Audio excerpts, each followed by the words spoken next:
The 30th law. Make your accomplishments seem effortless. Judgment. Your actions must seem natural and executed with ease. All toil and practice that go into them, and also all the clever tricks, must be concealed. When you act effortlessly, as if you could do much more. Avoid the temptation of revealing how hard you work. It only raises questions. Teach no one your tricks, or they will be used against you. Observance of the law, number 1. The Japanese tea ceremony, called cha-no-yu, hot water for tea, has origins in ancient times, but it reached its peak of refinement in the 16th century under its most renowned practitioner, Senno Rikyu. Although not from a noble family, Rikyu rose to great power, becoming the preferred tea master of the Emperor Hideyoshi and an important advisor on aesthetic and even political matters. For Rikyu, the secret of success consisted in appearing natural, concealing the effort behind one's work. One day, Rikyu and his son went to an acquaintance's house for a tea ceremony. On the way in, the son remarked that the lovely antique-looking gate at their host's house gave it an evocatively lonely appearance. "I don't think so," replied his father. "It looks as though it had been brought from some mountain temple a long way off, and as if the labor required to import it must have cost a lot of money." If the owner of the house had put this much effort into one gate, it would show in his tea ceremony. And indeed, Senno Rikyu had to leave the ceremony early, unable to endure the affectation and effort it inadvertently revealed. On another evening, while having tea at a friend's house, Rikyu saw his host go outside, hold up a lantern in the darkness, cut a lemon off a tree, and bring it in. This charmed Rikyu. The host needed a relish for the dish he was serving and had spontaneously gone outside to get one. But when the man offered the lemon with some Osaka rice cake, Rikyu realized that he had planned the cutting of the lemon all along, to go with this expensive delicacy. The gesture no longer seemed spontaneous. It was a way for the host to prove his cleverness. He had accidentally revealed how hard he was trying. Having seen enough, Rikyu politely declined the cake, excused himself, and left. Emperor Hideyoshi once planned to visit Rikyu for a tea ceremony. On the night before he was to come, snow began to fall. Thinking quickly, Rikyu laid round cushions that fit exactly on each of the stepping stones that led through the garden to his house. Just before dawn, he rose, saw that it had stopped snowing, and carefully removed the cushions. When Hideyoshi arrived, he marveled at the simple beauty of the sight, the perfectly round stepping stones unencumbered by snow, and noticed how it called no attention to the manner in which Rikyu had accomplished it, but only to the polite gesture itself. After Senno Rikyu died, his ideas had a profound influence on the practice of the tea ceremony. The Tokugawa shogun Yorinobu, son of the great emperor Ieyasu, was a student of Rikyu's teachings. In his garden, he had a stone lantern made by a famous master, and Lord Sakai Tadakatsu asked if he could come by one day to see it. Yorinobu replied that he would be honored and commanded his gardeners to put everything in order for the visit. These gardeners, unfamiliar with the precepts of cha-no-yu, thought the stone lantern misshapen, its windows being too small for the present taste. They had a local workman enlarge the windows. A few days before Lord Sakai's visit, Yorinobu toured the garden. When he saw the altered windows, he exploded with rage, ready to impale on his sword the fool who had ruined the lantern, upsetting its natural grace and destroying the whole purpose of Lord Sakai's visit. When Yorinobu calmed down, however, he remembered that he had originally bought 2 of the lanterns, and that the second was in his garden on the Isle of Kishu. At great expense, he hired a whaleboat and the finest rowers he could find, ordering them to bring the lantern to him within 2 days, a difficult feat at best. But the sailors rowed day and night, and with the luck of a good wind, they arrived just in time. To Yorinobu's delight, this stone lantern was more magnificent than the first, for it had stood untouched for 20 years in a bamboo thicket, acquiring a brilliant antique appearance and a delicate covering of moss. When Lord Sakai arrived later that same day, he was awed by the lantern, which was more magnificent than he had imagined. So graceful, and at one with the elements. Fortunately, he had no idea what time and effort it had cost Yorinobu to create this sublime effect. Interpretation. To Sen no Rikyu, the sudden appearance of something naturally, almost accidentally graceful, was the height of beauty. This beauty came without warning and seemed effortless. Nature created such things by its own laws and processes, but men had to create their effects through labor and contrivance. And when they showed the effort of producing the effect was spoiled. The gate came from too far away. The cutting of the lemon looked contrived. You will often have to use tricks and ingenuity to create your effects. The cushions in the snow, the men rowing all night. But your audience must never suspect the work or the thinking that has gone into them. Nature does not reveal its tricks, and what imitates nature by appearing effortless approximates nature's power. Observance of the law number 2. The great escape artist Harry Houdini once advertised his act as the impossible possible. And indeed, those who witnessed his dramatic escapes felt that what he did on stage contradicted common sense ideas of human capacity. One evening in 1904, an audience of 4,000 Londoners filled a theater to watch Houdini accept a challenge to escape from a pair of manacles billed as the strongest ever invented. They contained 6 sets of locks and 9 tumblers in each cuff. A Birmingham maker had spent 5 years constructing them. Experts who examined them said they had never seen anything so intricate, and this intricacy was thought to make them impossible to escape. The crowd watched the experts secure the manacles on Houdini's wrists. Then the escape artist entered a black cabinet on stage. The minutes went by. The more time passed, the more certain it seemed that these manacles would be the first to defeat him. At one point, he emerged from the cabinet and asked that the cuffs be temporarily removed so that he could take off his coat. It was hot inside. The challengers refused, suspecting his request was a trick to find out how the locks worked. Undeterred and without using his hands, Houdini managed to lift the coat over his shoulders, turn it inside out, remove a penknife from his vest pocket with his teeth, and by moving his head, cut the coat off his arms. Freed from the coat, he stepped back into the cabinet, the audience roaring with approval at his grace and dexterity. Finally, having kept the audience waiting long enough, Houdini emerged from the cabinet a second time, now with his hands free, the manacles raised high in triumph. To this day, no one knows how he managed the escape. Although he had taken close to an hour to free himself, he had never looked concerned, had shown no sign of doubt. Indeed, it seemed by the end that he had drawn out the escape as a way to heighten the drama, to make the audience worry. For there was no other sign that the performance had been anything but easy. The complaint about the heat was equally part of the act. The spectators of this and other Houdini performances must have felt he was toying with them. "These manacles are nothing," he seemed to say. "I could have freed myself a lot sooner, and from a lot worse." Over the years, Houdini escaped from the chained carcass of an embalmed sea monster, a half-octopus, half-whale-like beast that had beached near Boston. He had sealed himself inside an enormous envelope, from which he emerged without breaking the paper. He passed through brick walls.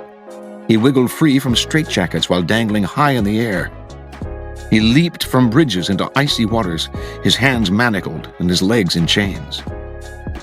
He had himself submerged in glass cases full of water, hands padlocked, while the audience watched in amazement as he worked himself free, struggling for close to an hour, apparently without breathing. Each time he seemed to court certain death, yet survived with superhuman aplomb. Meanwhile, he said nothing about his methods, gave no clues as to how he accomplished any of his tricks. He left his audience and critics speculating, his power and reputation enhanced by their struggles with the inexplicable. Perhaps the most baffling trick of all was making a 10,000-pound elephant disappear before an audience's eyes, a feat he repeated on stage for over 19 weeks. No one has ever really explained how he did this. for in the auditorium where he performed the trick, there was simply nowhere for an elephant to hide. The effortlessness of Houdini's escapes led some to think he used occult forces, his superior psychic abilities giving him special control over his body. But a German escape artist named Clapini claimed to know Houdini's secret. He simply used elaborate gadgets. Clapini also claimed to have defeated Houdini in a handcuffed challenge in Holland. Houdini didn't mind all kinds of speculation floating around about his methods, but he would not tolerate an outright lie. And in 1902, he challenged Clapini to a handcuffed duel. Clapini accepted. Through a spy, he found out the secret word to unlock a pair of French combination lock cuffs that Houdini liked to use. His plan was to choose these cuffs to escape from on stage. This would definitely debunk Houdini. His genius simply lay in his use of mechanical gadgets. On the night of the challenge, just as Clapini had planned, Houdini offered him a choice of cuffs, and he selected the ones with the combination lock. He was even able to disappear with them behind a screen to make a quick test, and re-emerge seconds later, confident of victory. Acting as if he sensed fraud, Houdini refused to lock Clapini in the cuffs. The two men argued and began to fight, even wrestling with each other on stage. After a few minutes of this, an apparently angry, frustrated Houdini gave up and locked Clapini in the cuffs. For the next few minutes, Clapini strained to get free. Something was wrong. Minutes earlier, he had opened the cuffs behind the screen. Now the same code no longer worked. He sweated, racking his brains. Hours went by. The audience left. And finally, an exhausted and humiliated Clapini gave up and asked to be released. The cuffs that Clapini himself had opened behind the screen with the word CLEFS, French for keys, now clicked open only with the word FRAUD. Clapini never figured out how Houdini had accomplished this uncanny feat. Interpretation. Although we do not know for certain how Houdini accomplished many of his most ingenious escapes, one thing is clear. It was not the occult or any kind of magic that gave him his powers, but hard work and endless practice, all of which he carefully concealed from the world. Houdini never left anything to chance. Day and night he studied the workings of locks, researched centuries-old sleight-of-hand tricks, pored over books on mechanics, whatever he could use. Every moment not spent researching, he spent working his body, keeping himself exceptionally limber, and learning how to control his muscles and his breathing. Early on in Houdini's career, an old Japanese performer whom he toured with taught him an ancient trick: how to swallow an ivory ball, then bring it back up. He practiced this endlessly with a small peeled potato tied to a string. Up and down he would manipulate the potato with his throat muscles until they were strong enough to move it without the string. The organizers of the London Handcuff Challenge had searched Houdini's body thoroughly beforehand, but no one could check the inside of his throat, where he could have concealed small tools to help him escape. Even so, Clapini was fundamentally wrong. It was not Houdini's tools, but his practice, work, and research that made his escapes possible. Clapini, in fact, was completely outwitted by Houdini, who set the whole thing up. He let his opponent learn the code to the French cuffs, then baited him into choosing those cuffs on stage. Then, during the two men's tussle, the dexterous Houdini was able to change the code to FRAUD. He had spent weeks practicing this trick, but the audience saw none of the sweat and toil behind the scenes. Nor was Houdini ever nervous. He induced nervousness in others. He deliberately dragged out the time it would take to escape as a way of heightening the drama and making the audience squirm. His escapes from death, always graceful and easy, made him look like a Superman. As a person of power, you must research and practice endlessly before appearing in public, on stage, or anywhere else. Never expose the sweat and labor behind your poise. Some think such exposure will demonstrate their diligence and honesty, but it actually just makes them look weaker. as if anyone who practiced and worked at it could do what they had done, or as if they weren't really up to the job. Keep your effort and your tricks to yourself, and you seem to have the grace and ease of a god. One never sees the source of a god's power revealed. One only sees the effects. This from Adam's Curse by William Butler Yeats. A line of poetry will take us hours maybe. Yet if it does not seem a moment's thought, our stitching and unstitching has been naught. Keys to power. Humanity's first notions of power came from primitive encounters with nature. The flash of lightning in the sky, a sudden flood, the speed and ferocity of a wild animal. These forces required no thinking, no planning. They awed us by their sudden appearance, their gracefulness, and their power over life and death. And this remains the kind of power we have always wanted to imitate. Through science and technology, we have recreated the speed and sublime power of nature, but something is missing. Our machines are noisy and jerky.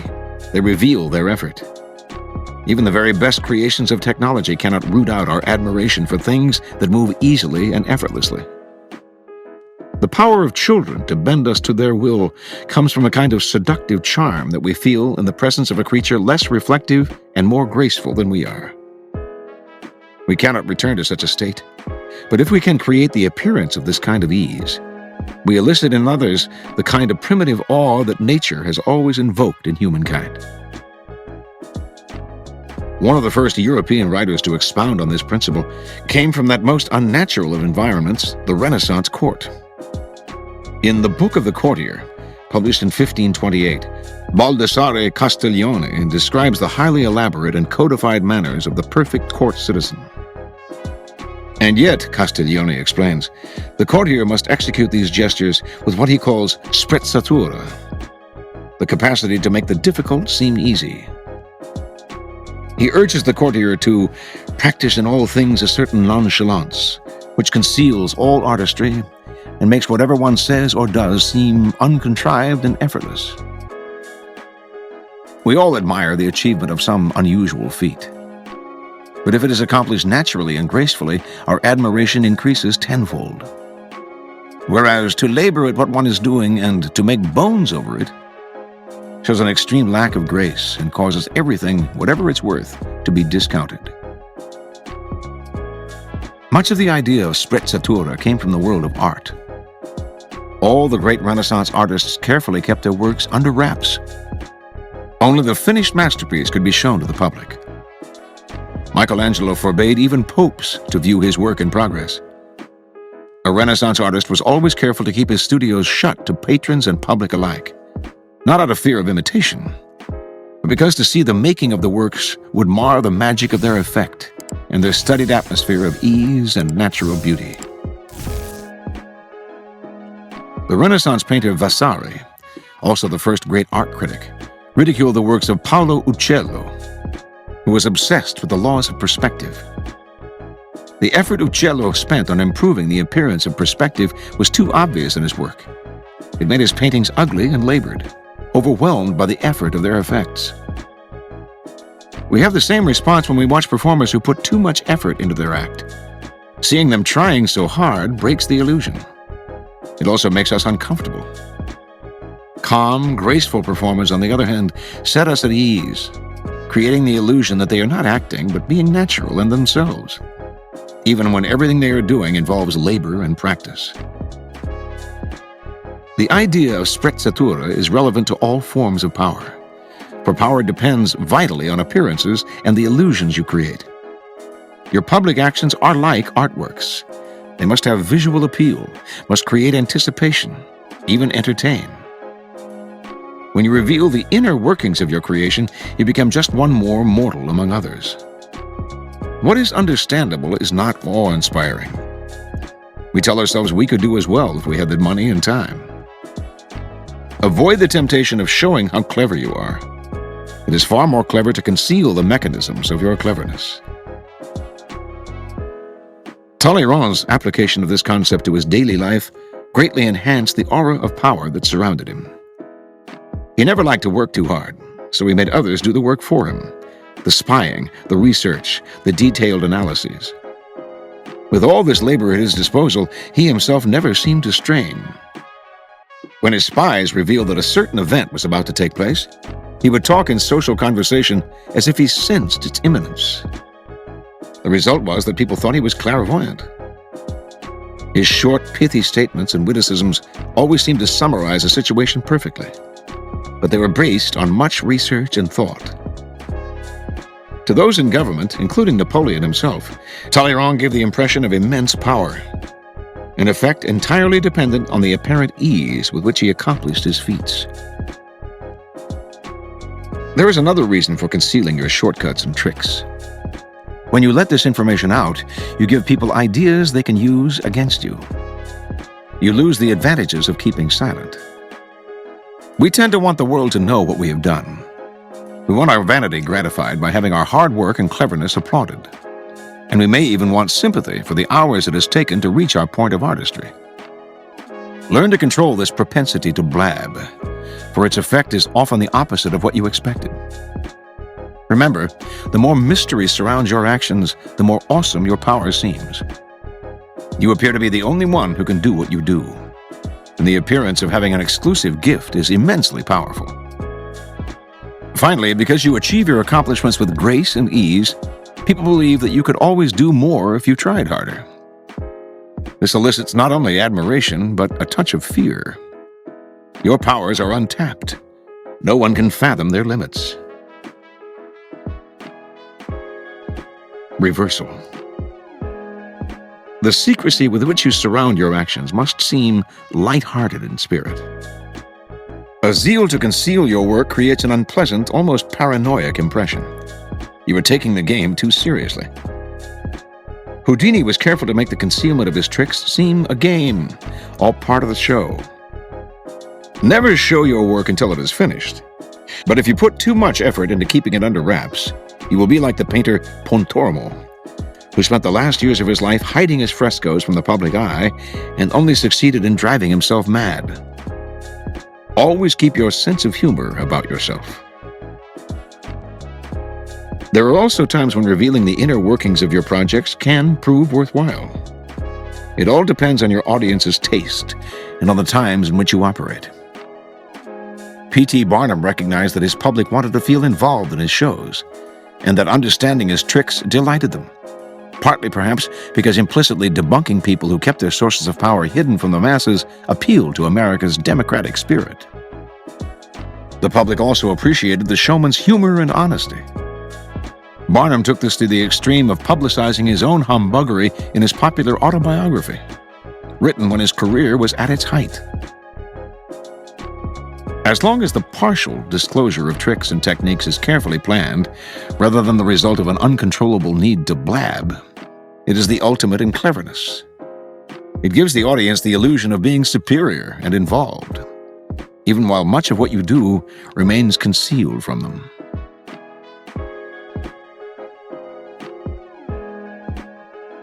Here are some further reflections on this law. From Channo-yu, the Japanese tea ceremony.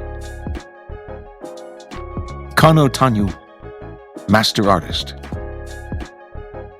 Date Masamune once sent for Tanyu to decorate a pair of gold screens 7 feet high. The artist said he thought black and white sketches would suit them, and went home again after considering them carefully. The next morning he came early and made a large quantity of ink into which he dipped a horseshoe he had brought with him, and then proceeded to make impressions of this all over one of the screens. Then with a large brush, he drew a number of lines across them. Meanwhile, Masamune had come in to watch his work, and at this he could contain his irritation no longer, and muttering, "What a beastly mess!" he strode away to his own apartment.